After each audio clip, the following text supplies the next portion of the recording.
Captain Jake Morrison pressed his hand against the cold metal wall of the Terra Nova and felt the gentle hum of the ship's engines beneath his palm. 3 months into their survey mission, the crew had grown tired of empty space and barren rocks. Every planet they scanned turned out to be dead or already claimed by some distant corporation. "Captain, we're getting strange readings from the 4th planet," Amy Clark called from her science station. The young xenobiologist had joined the crew fresh from Earth's best universities, eager to make first contact with alien life. So far, she had only cataloged microscopic organisms and ancient fossils. Jake walked over to her console and looked at the data streaming across her screen. The planet below them looked ordinary enough. It was covered in blue-gray crystals that reflected their ship's lights like a massive mirror. The atmosphere was thin but breathable, and the temperature readings showed it was cold but not deadly. "What kind of strange?" Jake asked. Amy pointed to a series of wavy lines on her display. "Energy signatures. They're coming from deep underground, but they don't match any natural phenomena I know. The patterns are too regular, too organized." Carl Davis, their tactical officer, looked up from his weapons console. He was an older man who had served on military ships before joining the exploration service. "Could be automated mining equipment? Lots of companies set up operations and forget about them." "No," Amy shook her head. "Mining equipment would show up on our standard scans. This is something else. The energy patterns are almost like..." She paused and ran the data through her computer again. "Like what?" Jake asked. "Like communication signals," Amy said quietly. "But that's impossible. The planet shows no signs of intelligent life." Lisa Grant spun around in her communications chair. She was the youngest member of the crew, barely 25, but she had a gift for languages and code breaking that made her invaluable. "Captain, I'm picking up electromagnetic patterns from the surface. They're very faint, but they're definitely artificial." Jake felt his heart beat faster. After months of empty space, the possibility of finding something interesting made him forget his caution. "Can you decode them?" Lisa's fingers flew over her keyboard. "I'm trying, but the patterns are unlike anything in our databases. They're not radio waves or laser communications. It's something else entirely." Amy stood up from her station, excitement clear in her voice. "Captain, I request permission to lead a landing party. If there's life down there, we need to investigate." "The regulations say we should report any signs of intelligent life to headquarters first," Carl warned. "Let them send a proper first contact team." Jake looked at the planet spinning slowly beneath them. Its crystal surface caught the light from the nearby star and threw it back in patterns that almost looked deliberate. Something about the place called to him. "That would take 6 months," Jake said. "By then, some corporation might have claimed the system. If there is life down there, it deserves protection." He turned to his crew. "We go down. Amy, Lisa, you're with me. Carl, monitor our signals from here. If we don't report back in 12 hours, contact headquarters." 2 hours later, Jake found himself standing on the crystal surface of Kepler 442b, watching his breath form small clouds in the cold air. The landing shuttle sat behind them, its engines still ticking as they cooled. The crystals beneath their feet were smooth and warm, despite the cold atmosphere. "The energy readings are stronger here," Amy said, checking her handheld scanner. "They're coming from about 50 meters down." Lisa was holding a different device, one that measured electromagnetic fields. "Captain, the patterns are definitely getting more complex. It's almost like they know we're here." Jake knelt and pressed his gloved hand against the crystal ground. Through the clear surface, he could see deeper layers of crystal formations stretching down into darkness. But as he watched, tiny lights began to flicker in the depths. "Amy, are you seeing this?" The xenobiologist knelt beside him and gasped. The lights were moving, forming patterns that flowed through the crystal like slow lightning. The patterns were beautiful, like living art painted with pure light. "It's some kind of bioluminescence," Amy whispered. "But the organization, the complexity ... This isn't random. This is communication." Lisa was frantically adjusting her equipment. "I'm getting massive electromagnetic activity." Whatever's down there, it's trying to talk to us. As if responding to her words, the lights beneath the crystal grew brighter. They formed spirals and waves that pulsed in rhythm. Jake found himself mesmerized by the display. It was like watching the thoughts of some vast intelligence made visible. "There," Lisa said suddenly, "I've got something. The computer is finding patterns in the electromagnetic pulses. It's trying to decode them now." They waited in tense silence while Lisa's equipment worked. The lights below them continued their dance, growing more elaborate with each passing moment. Jake had the strange feeling that they were being studied as much as they were studying. "Got it," Lisa announced. "It's primitive, but I think I can establish basic communication." She adjusted her transmitter and sent a simple mathematical sequence toward the crystal ground. 1 + 1 = 2. 2 + 2 = 4. The response was immediate. The lights below flashed the same sequence back at them, then continued with more complex mathematics. Jake felt a chill that had nothing to do with the cold air. "There's definitely intelligent life here," Amy said, "and it understands mathematics." Lisa was already working on more complex communications. Within an hour, she had established basic concepts like yes, no, safe, and friend. The beings below seemed eager to communicate, responding quickly to each new attempt. As the day wore on, Jake began to understand what they had found. The lights belonged to creatures that lived deep in the crystal caves beneath the planet's surface. They were peaceful, curious, and clearly intelligent. They had been watching the stars through their crystal world for thousands of years, but they had never developed space travel or even surface technology. When the sun set, the lights below grew even brighter, as if the creatures were more active in darkness. Lisa had made enough progress in communication to learn their name for themselves. They called their species the Luminari, which meant light-bearers in their ancient language. "Captain," Amy said as they prepared to return to the ship, "these beings are incredible. Their understanding of light and energy is beyond anything we've seen, but they're completely defenseless. They have no weapons, no military technology, nothing to protect themselves." Jake looked back at the crystal ground, still glowing with the thoughts and dreams of the Luminari.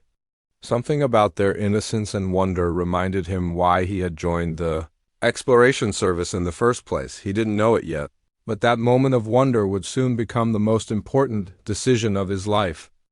3 weeks after first contact with the Luminari, Jake Morrison woke to the sound of alarms screaming through the Terra Nova. He rolled out of his bunk and grabbed his uniform, knowing that sound meant trouble, big trouble. "Captain, to the bridge?" Carl Davis's voice crackled through the ship's communication system. "We have incoming vessels, multiple contacts." Jake ran through the corridors, still pulling on his jacket. When he reached the bridge, the main screen showed a sight that made his blood run cold.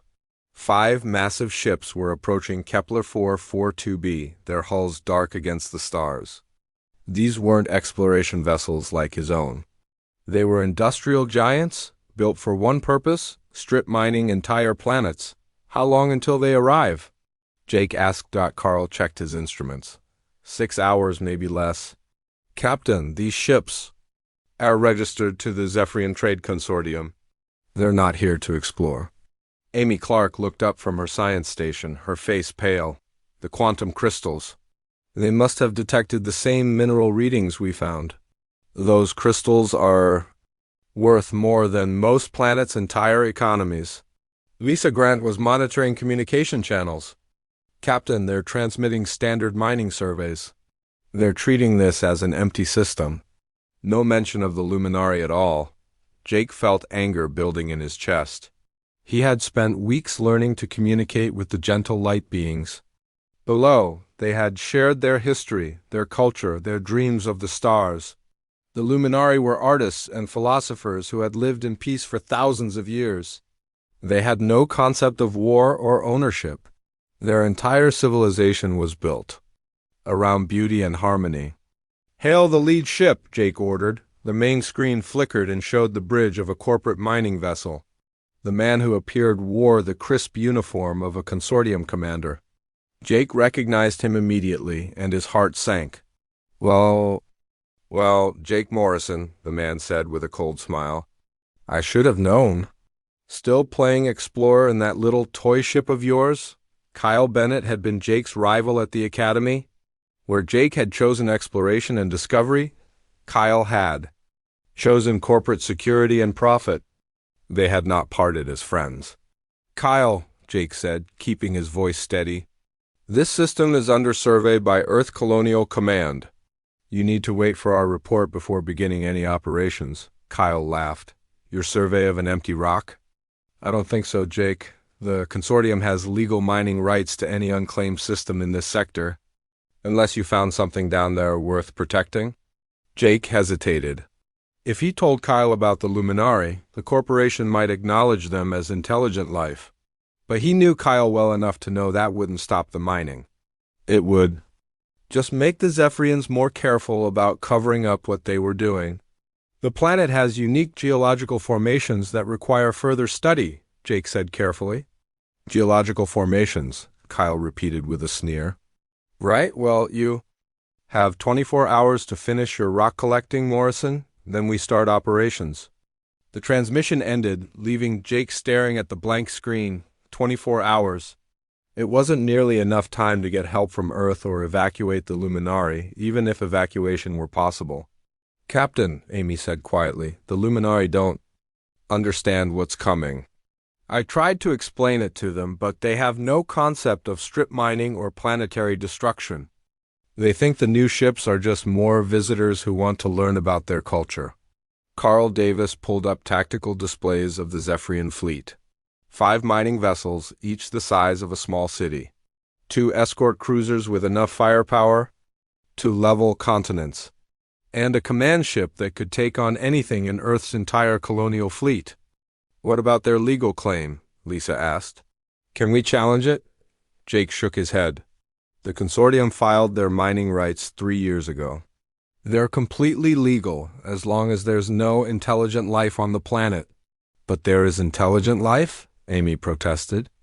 The Luminari are clearly sentient. They have language, culture, technology. Technology that doesn't register on standard scanners, Carl pointed out. And they're not recognized by the Galactic Council. Legally, they don't exist. Jake watched. The Zephyrian ships growing larger on his screen. In a few hours, those vessels would begin tearing apart the crystal formations that were the Luminaries' entire world. The gentle light beings would die without understanding why their thousands of years of peaceful civilization erased for corporate profit. There has to be something we can do, Lisa said. Jake was quiet for a long moment, running through options in his mind. They could report the situation to Earth, but help was months away. They could try to fight, but the Terra Nova was an exploration ship with minimal weapons. They could evacuate some of the Luminari, but the light beings were tied to their crystal world in ways they didn't fully understand. Captain, Amy said suddenly, I've been studying the Luminaries' abilities. They can manipulate electromagnetic fields and bend light itself. They create energy shields that could probably stop most conventional weapons. But they've never used these abilities for fighting. They don't even understand the concept. Are you suggesting we teach them to fight? Carl asked. I'm suggesting we fight for them, Amy replied. With their help, we might be able to make the cost too high for the consortium to continue. Jake looked at his small crew. Amy was young and idealistic, but brilliant. Carl was experienced but cautious, and he could see the doubt in the older man's eyes. Lisa was eager and brave, but she had never been in combat. If we interfere with a legal corporate operation, we'll be branded as pirates, Carl warned. Earth won't support us. We'll be on our own. Through the view screen, Jake could see Kepler 442 be rotating slowly beneath them. The crystal surface caught starlight and threw it back in the same beautiful patterns the Luminari created with their thoughts. Those patterns would be gone soon, replaced by the ugly scars of industrial mining. 6 hours later, Jake watched the first Zephyrian mining platform descend toward the planet's surface. The massive machine was as large as a city block, with drilling equipment that could punch through miles of solid rock in minutes. They're targeting the northern crystal fields first, Amy reported, her voice tight with emotion. "That's where the largest luminary settlement is located." On the screen, Jake could see the mining platform extending its support legs and beginning to drill. Even from orbit, the sound of crystal shattering was audible through the ship's sensors. Below the surface, thousands of luminari were sending up distress signals, their light patterns filled with confusion and fear. "The luminari are trying to communicate with the miners," Lisa said. "They're sending welcome messages, still thinking these are friendly visitors." Jake closed his eyes and made his decision.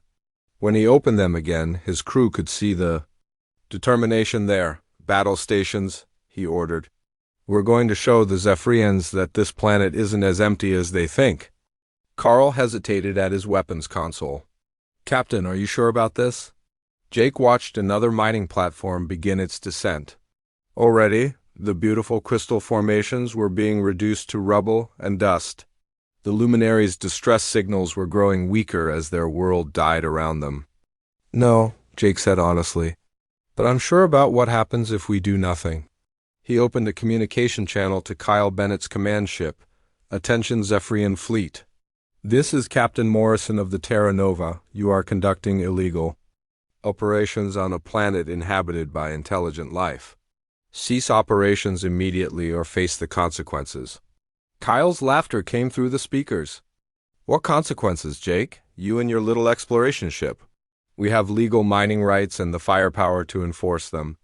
"You have been warned," Jake replied, and cut the transmission. He looked at his crew one more time. They were scared.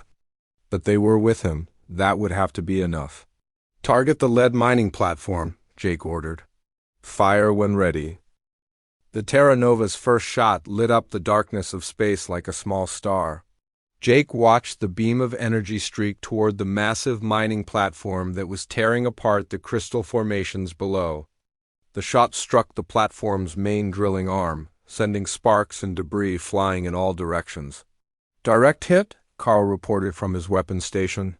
"Their main drill is offline."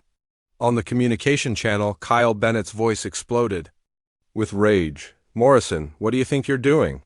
"Protecting innocent life," Jake replied calmly. "Something you wouldn't understand."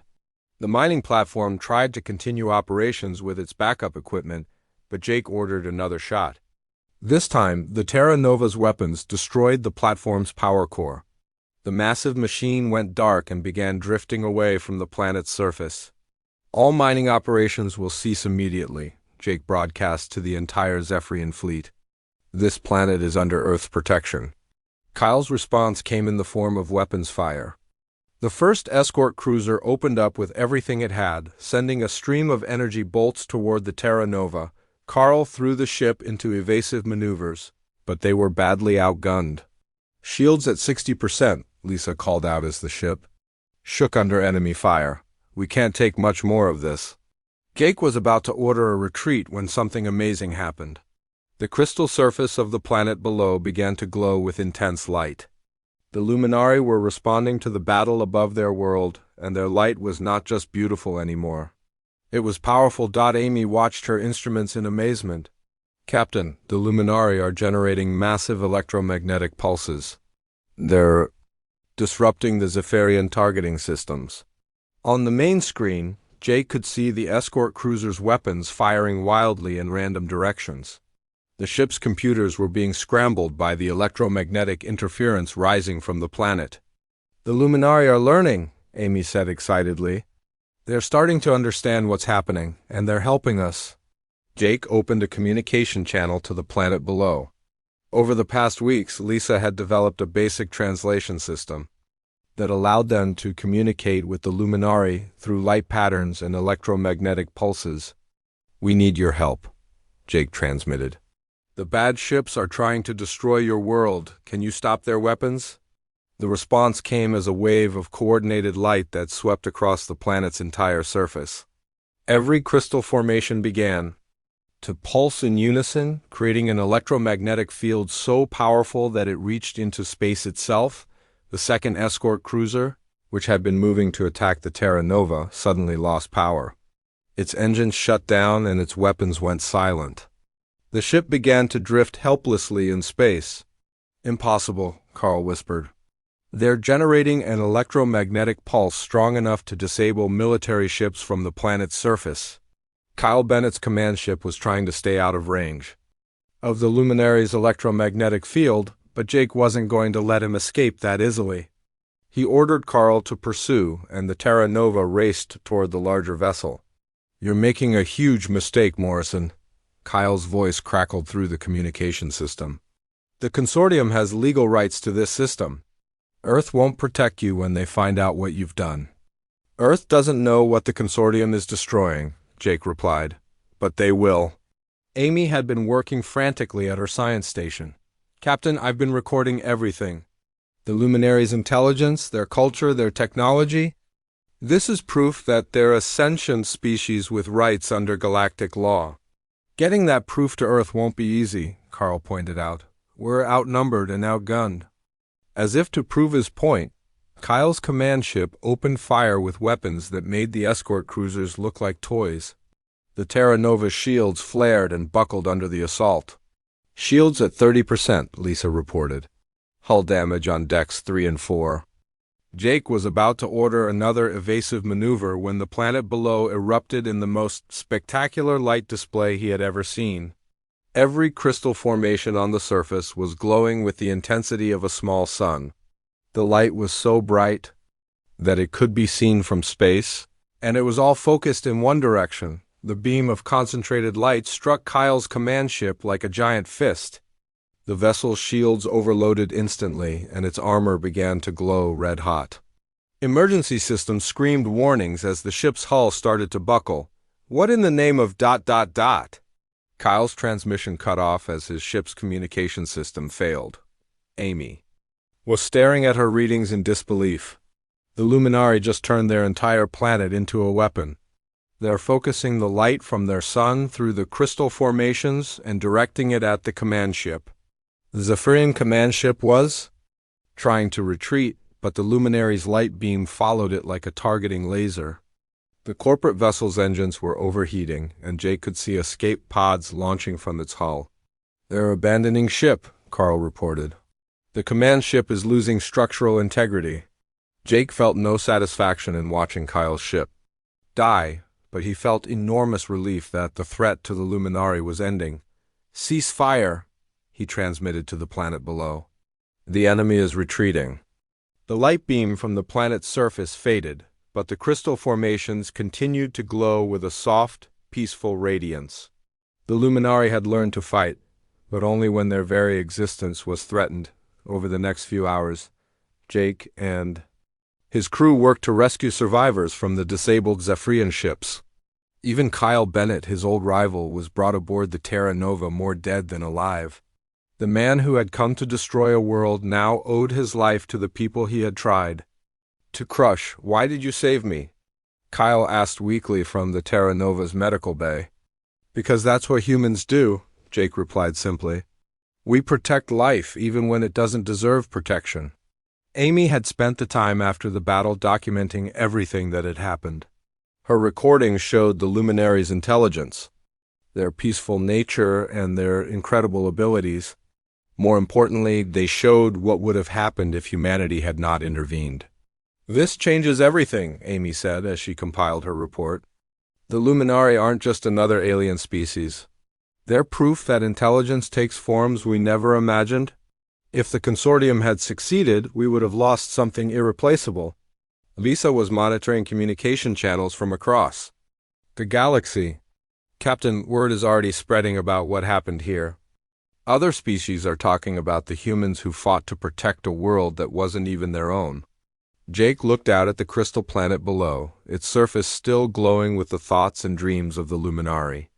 The gentle light beings had been forced to learn the harsh realities of galactic politics, but they had not lost their essential nature. They were still peaceful, still curious, still eager to share their knowledge with anyone who approached them with friendship.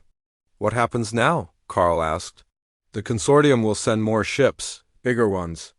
Jake had been thinking about that same question. The Terra Nova was just one small exploration ship.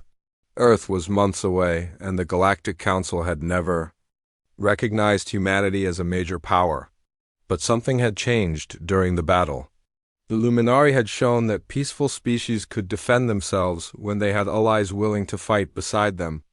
Now we send Amy's report to every news outlet, every government, and every species council in the galaxy, Jake said. We make sure everyone knows what the consortium tried to do here. He opened a communication channel that would broadcast across multiple star systems. This is Captain Jake Morrison of the Earth vessel Terra Nova. I am transmitting from the Kepler 442 system, where we have made contact with an intelligent species called the Luminari. These beings have lived in peace for thousands of years, creating art and knowledge that surpasses anything in our databases. Jake paused, looking at his crew. They had all risked their careers and their lives for strangers they had known for only a few weeks. The Zephyrian Trade Consortium attempted to destroy this world and its people for corporate profit. We stopped them, but others will come. The Luminari and species like them across the galaxy need protection from those who see intelligence as a resource to be exploited. He took a deep breath before continuing. Therefore, I am declaring the Kepler 442 system to be under the protection of Earth and our allies. Any attempt to harm the Luminari or damage their world will be considered an act of war against humanity. When Jake finished his transmission, the bridge was quiet for a long moment. Finally, Carl spoke up. Captain, you just declared war on some of the most powerful corporations in the galaxy. Earth Command is going to be very unhappy with us. Jake smiled as he watched the Luminaries' light patterns dance across the planet's surface. Those patterns were already more complex than before, incorporating new concepts the light beings had learned during the battle. They were growing, adapting, becoming something new while staying true to their essential nature. Maybe, Jake said. But I think Earth Command is going to be very interested in what we've learned here. The Luminaries' technology could revolutionize everything from communication to space travel, and they're willing to share it with allies. Amy looked up from her science station. Captain, I'm receiving transmissions from the planet. The Luminari want to thank us. 2 days after Jake's broadcast spread across the galaxy, the Terra Nova received its first unexpected visitor. The ship that emerged from hyperspace was unlike anything in their databases. It looked like it was made of living gas, held together by some invisible force, and it moved through space like a cloud drifting on wind. Captain, Lisa called from her communication station. I'm getting signals from that ship, but they're not using any normal transmission method. It's like they're talking directly to our ship's hull. Amy rushed to her science instruments. The ship is composed of a gaseous life form. The entire vessel is alive, Captain. It's not a ship carrying passengers, it is the passenger. Jake had never encountered anything like this before. Can we communicate with it? I'm trying, Lisa said, adjusting her equipment. The signals are very faint, but I think I'm getting something. They're using harmonics, sound waves transmitted through our ship's metal. After several minutes of work, Lisa managed to establish basic communication. The gaseous being called itself Whisper, and it belonged to a species called the Whisper Folk. From the Vega system. We heard your words about protection. The translated message came through the ship's speakers in a voice like wind through leaves. For 300 years, other species have studied our world. They call us atmospheric disturbances. Weather patterns, they do not see us as alive. Jake felt a chill of recognition. You're intelligent, but the major species don't recognize you. Correct. We have watched the mining ships come to Vega Prime. They drain our atmosphere for industrial gases. They do not know they are drinking the blood of our children. Amy was frantically taking notes. Captain, if the Whisper Folk are being harvested for industrial purposes, that's genocide on a massive scale. We need help, Whisper continued. Your species fights for those who cannot fight. Will you fight for us? Before Jake could answer, Carl's tactical station lit up with warnings. Captain, multiple ships dropping out of hyperspace. These ones are definitely not friendly. The main screen showed a sight that made Jake's heart sink. A full battle fleet was arriving in the Kepler 442 system, flying the flags of 3 different Major galactic powers. The hegemony, the synthesis, and the Void Lords had joined forces for the first time in centuries. Incoming transmission, Lisa announced. The screen showed three figures standing side by side. The hegemony representative was humanoid, but twice as tall as any human, with metallic skin that gleamed like armor.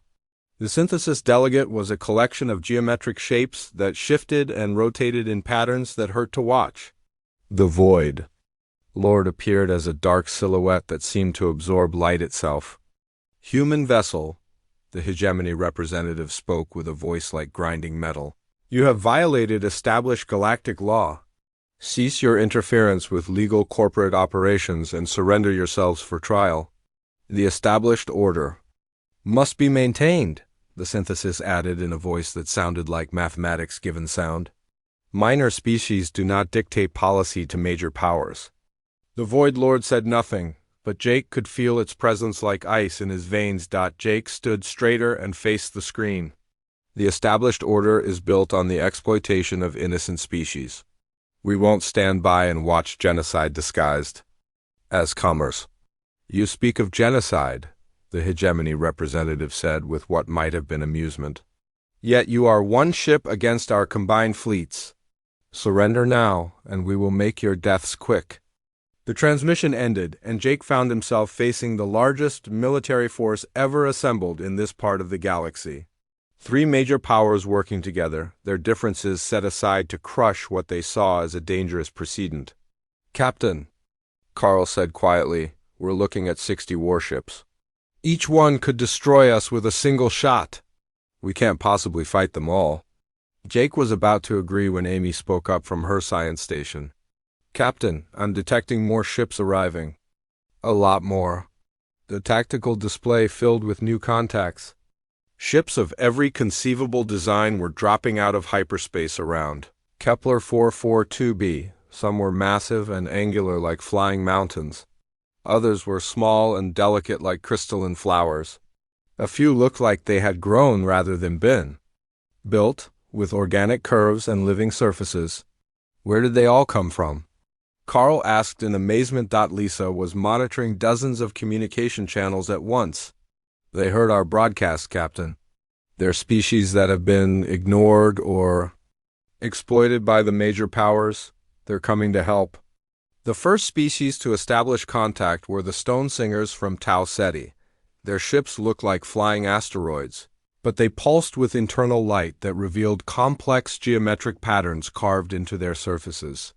We are the Stone Singers, came the message through harmonic vibrations. For 2,000 years, the major powers have mined our worlds, thinking us mere rock formations. We sing the songs of stone and metal. We will sing battle songs for those who protect the small. Next came the Drift Riders from the Outer Rim, beings who lived in the empty space between stars and fed on cosmic radiation. Their ships were gossamer thin, constructions that looked too fragile to exist, but they moved through space faster than anything Jake had ever seen. The Void Dwellers harvest our young as fuel for their engines, the Drift Riders transmitted. They call us space debris.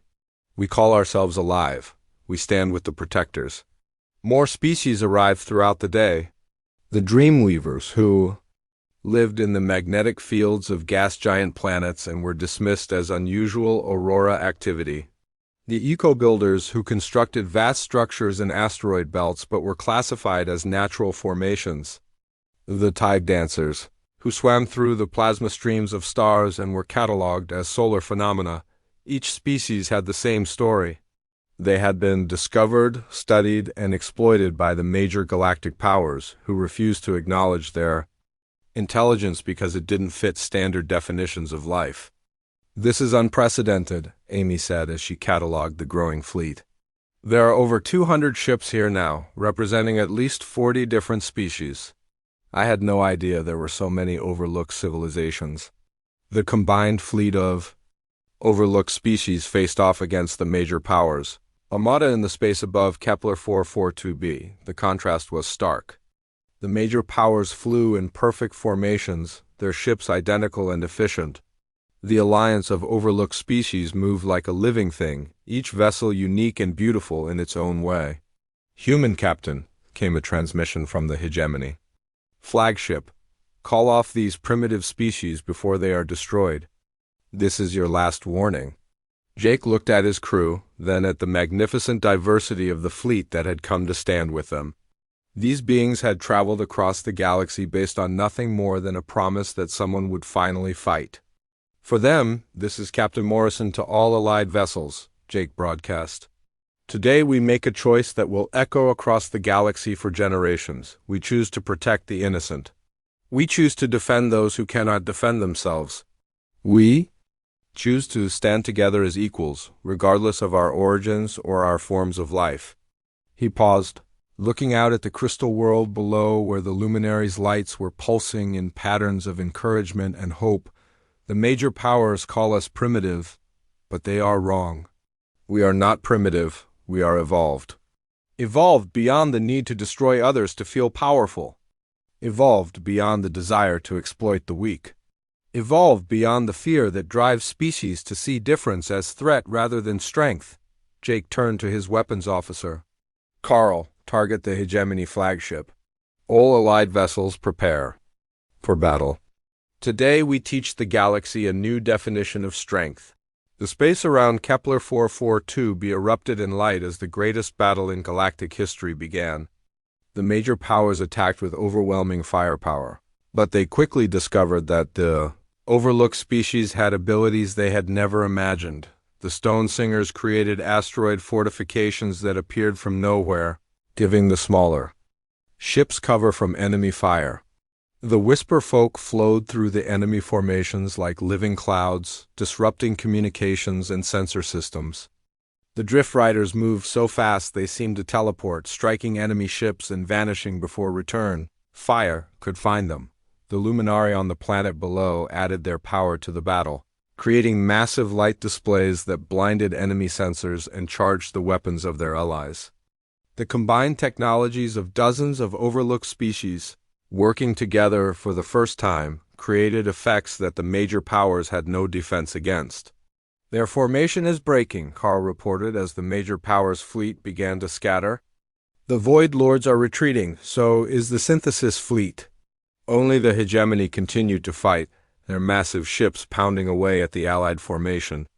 But even their superior firepower couldn't overcome the creativity and determination of species fighting for their very survival.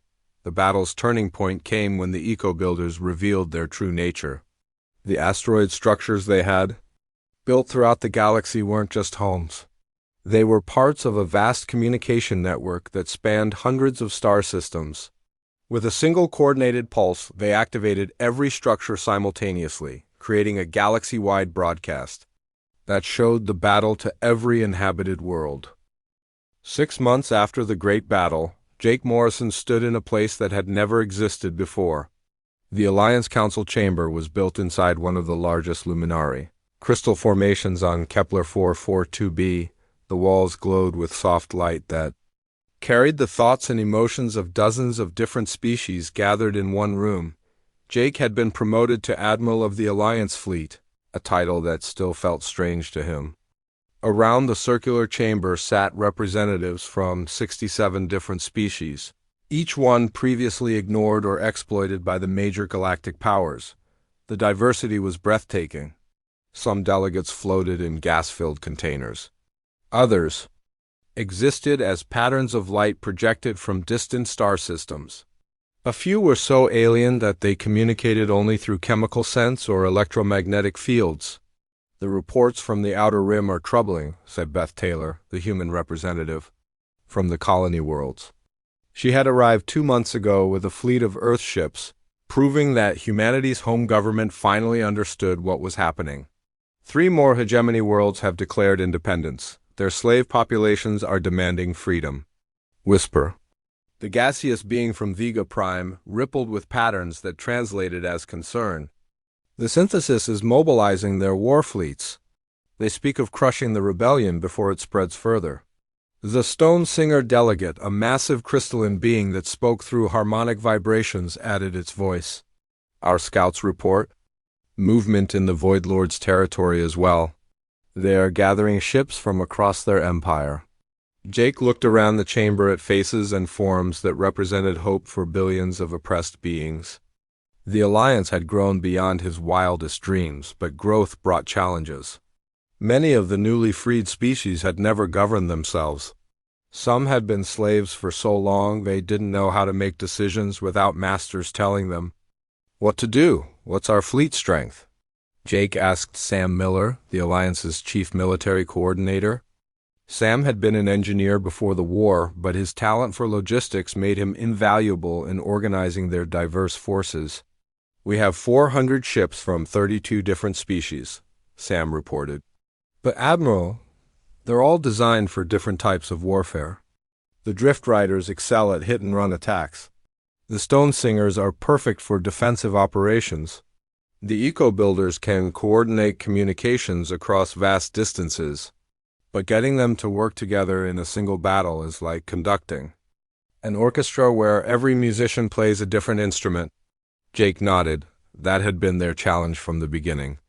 The major powers fought with identical ships using identical tactics. The Alliance had to find ways to turn their diversity into strength rather than weakness. Amy Clark, now the Alliance's chief science officer, spoke up from her position near the chamber's center. We've made progress on that front. The Luminaries. Light manipulation technology is being adapted for use on ships from 12 different species. The Whisper Folk's atmospheric control systems are being installed on vessels that never had environmental capabilities before. The question is whether we'll have time to implement all these improvements, Beth said grimly. Intelligence reports suggest the major powers are planning a coordinated strike. All three empires working together again, but this time with everything they have. Jake felt the weight of responsibility pressing down on him. Billions of beings across the galaxy were counting on the Alliance to protect them. Species that had never known freedom were looking to humanity for leadership they had never asked for, Grace Parker, who served as the Alliance's diplomatic coordinator, brought up another concern. Admiral, we're also receiving requests for protection from species we've never encountered before. The coral mines from the Andromeda Ring, the flame spirits from the Galactic core, even beings that exist in the space between dimensions. Word is spreading that there's finally someone willing to stand up to the major powers. The scope of it was overwhelming. Jake had started by trying to protect one peaceful species, and now he was responsible for reshaping galactic civilization. There's something else, Amy said quietly. The Luminari have been working on a project they won't tell me about. They say it's a gift for humanity, but they're being very secretive. Before Jake could respond, the chamber's light patterns shifted dramatically. The Luminari were requesting permission to address the Council, which was unusual. They typically preferred to observe and advise rather than take active roles in discussions. The light patterns formed into shapes that everyone could understand, regardless of their species or communication method. The images showed the galaxy as it existed now, with vast empires controlling most of the inhabited worlds. Then the images changed, showing something else entirely. They're showing us a new form of faster-than-light travel, Amy whispered in amazement. Not just ships, but entire planets. They've figured out how to move worlds through space. The implications hit Jake immediately. If the Alliance could relocate threatened worlds to safe systems, they could rescue entire populations before the major powers could destroy them. More importantly, they could create a new kind of civilization, one where species chose their neighbors and worked together by mutual agreement. How is this possible? Sam asked, studying the light patterns with fascination. The Luminaries' response came through their translation system. Light and matter are the same thing, viewed from different perspectives. We have learned to see matter as frozen light and to help it remember how to move freely. Ryan Foster, Jake's former tactical officer who now commanded the Alliance's rapid response fleet, leaned forward in his seat. Admiral, if we can move planets, we can also move our enemies' planets? Imagine if we could relocate their capital. Worlds to the edge of empty space. We don't relocate people against their will, Jake said firmly. That's what makes us different from the major powers. We protect and rescue. We don't conquer. Nina Brooks, the Alliance intelligence chief, had been monitoring communications throughout the meeting. Admiral, I'm getting reports from across the galaxy. The major powers have begun their offensive. Hegemony fleets are attacking the rebel worlds in the Cygnus sector. Synthesis forces are moving against the liberated mining colonies. And the Void Lords are doing something in the galactic core that our scouts can't even describe. Jake stood up, feeling the eyes of 67 different species focused on him. These beings had placed their trust in humanity, and now that trust was being tested in the crucible of war. The major powers think they can crush us by using overwhelming force, Jake said, his voice carrying to every delegate in the chamber. They're wrong. They've spent so long believing that might makes right, they've forgotten that there are other kinds of strength. He looked at the diverse gathering around him. Gas beings and crystal entities, living ships and sentient plants, species that thought with light and others that communicated through quantum entanglement. Each of our species was dismissed as primitive or irrelevant by the major powers. But together, we represent something they can't understand. We represent cooperation instead of domination. We represent diversity instead of conformity. We represent the choice to protect rather than exploit. Jake turned to Sam Miller. Coordinate with all fleet commanders. We're not going to wait for the major powers to come to us. We're going to take the fight to them. Admiral, Beth Taylor said with concern, they outnumber us 10-1, maybe more. Numbers don't tell the whole story, Jake replied. The major powers fight because they have to. Their entire civilization is built on conquest and control, but we fight because we choose to. We fight to protect people we've never met and species we've just discovered. That gives us something they don't have. What's that? Grace Parker asked. Jake smiled as the luminary's lights began to pulse with patterns of determination and hope. Purpose. They fight to maintain their power. We fight to end the need for anyone to have that kind of power over others. He opened a communication channel that would reach every Alliance ship in the galaxy. All fleet commanders, this is Admiral Morrison. The major powers have begun their final offensive. They believe they can destroy the Alliance through fear and overwhelming force. Today we prove them wrong. Jake paused, looking out through the crystal walls at the stars beyond. Somewhere out there, species he had never heard of were counting on the Alliance to protect them. Children of 100 different worlds were going to sleep tonight, hoping they would wake up free. All ships, prepare for Operation Starlight. We're going to show the galaxy what happens when the overlooked decide to be overlooked no longer. As the Alliance fleet prepared for what would become known as the War of Recognition, Jake felt a strange sense of calm. Win or lose, they had already changed the galaxy forever. The major powers could never again claim that might made right. Because the galaxy had seen proof that cooperation was stronger than conquest. The real battle wasn't for territory or resources. It was for the soul of galactic civilization itself. And Jake Morrison, former captain of a small exploration ship, was about to lead the most important fight in the history of the galaxy. 1 year after the War of Recognition ended, Admiral Jake Morrison walked through the crystal corridors of New Alliance Station, the first space station built jointly by 43 different species. The walls pulsed with luminary light patterns that carried conversations between beings who had never been able to communicate before the Alliance formed. The war had lasted 6 months and changed everything. The combined fleets of the Hegemony, Synthesis, and Void Lords had outnumbered the Alliance forces by almost 20-1, but they had learned too late that numbers meant nothing when facing an enemy that fought with creativity instead of brute.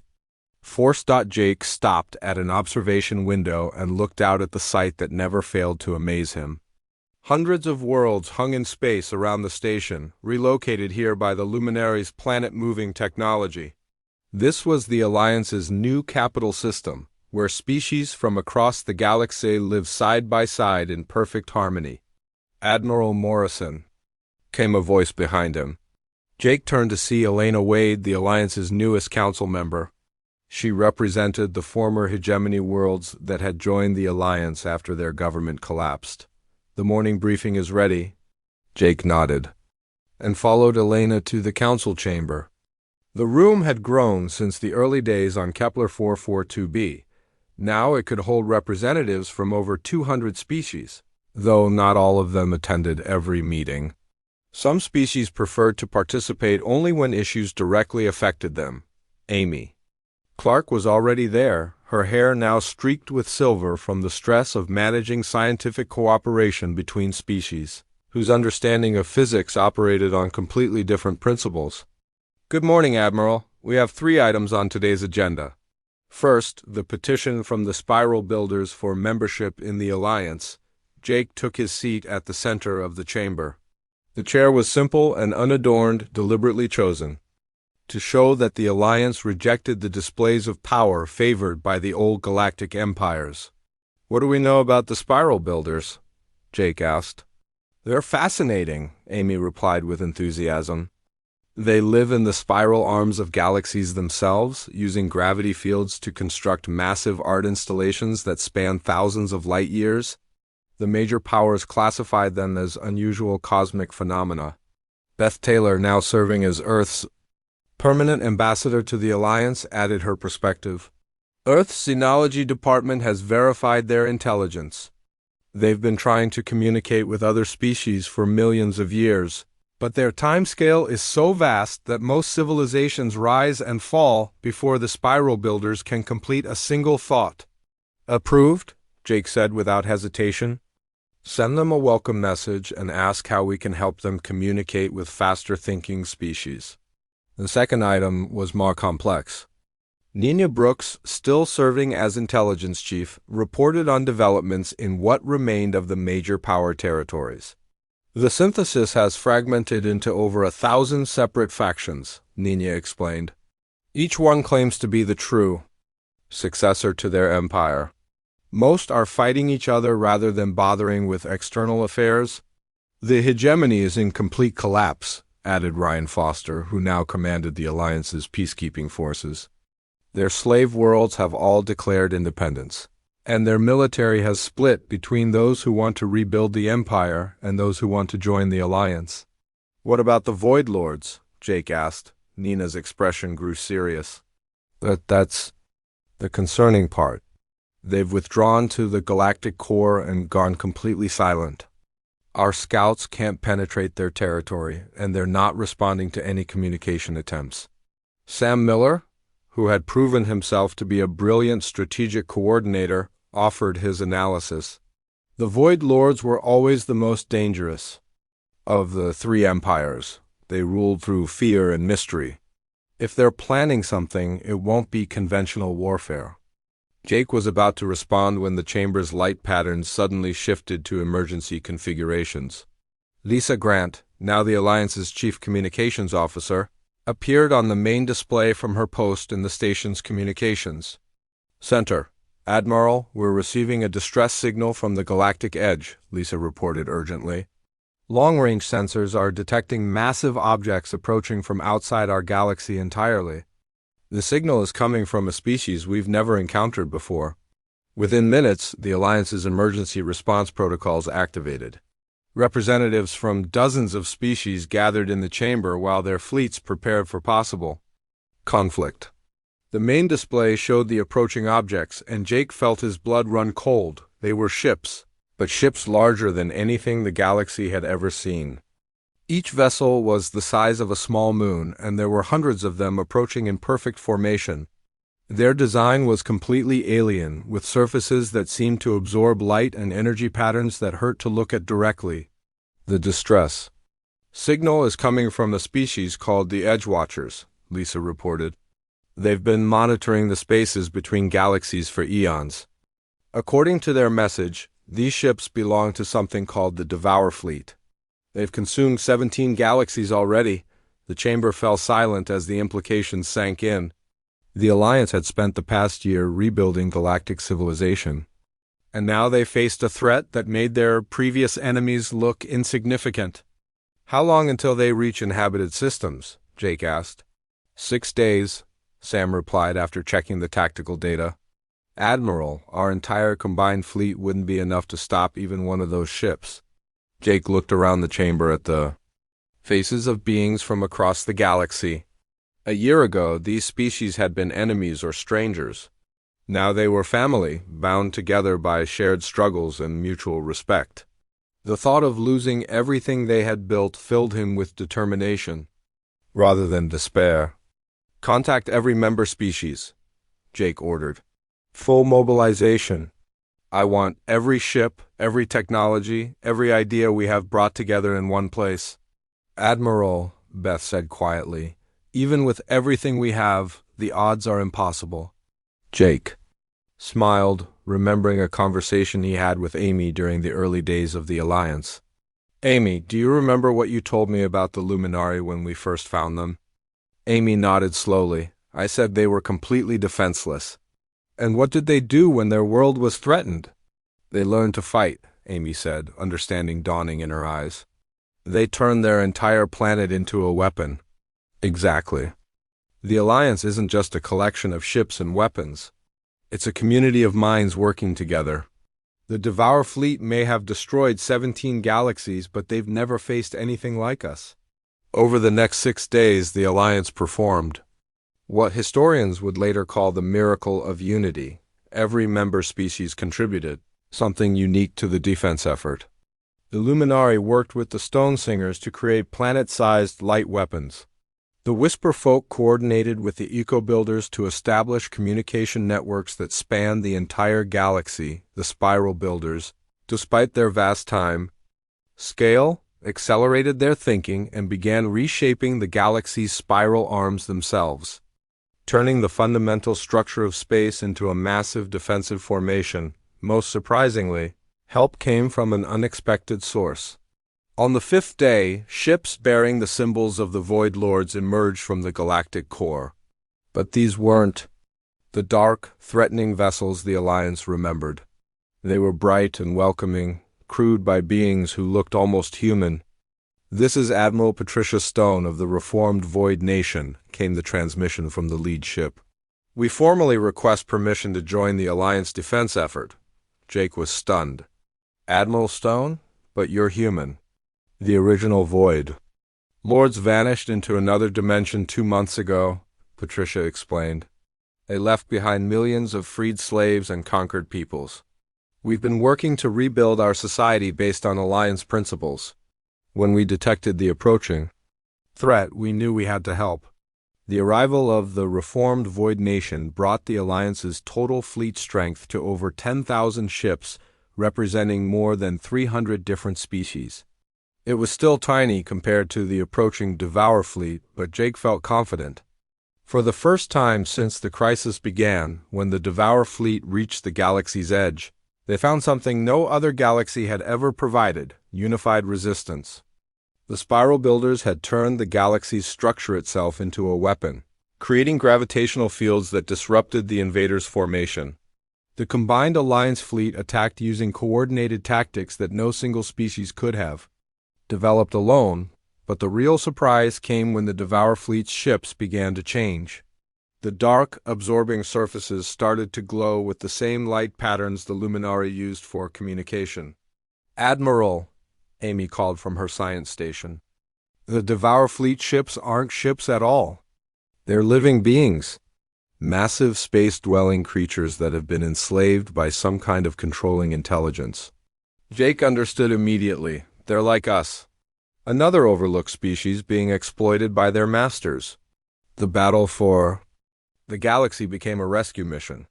Using the Whisper Folk's expertise with atmospheric beings and the Alliance's growing understanding of diverse life forms, they began communicating with the enslaved space creatures.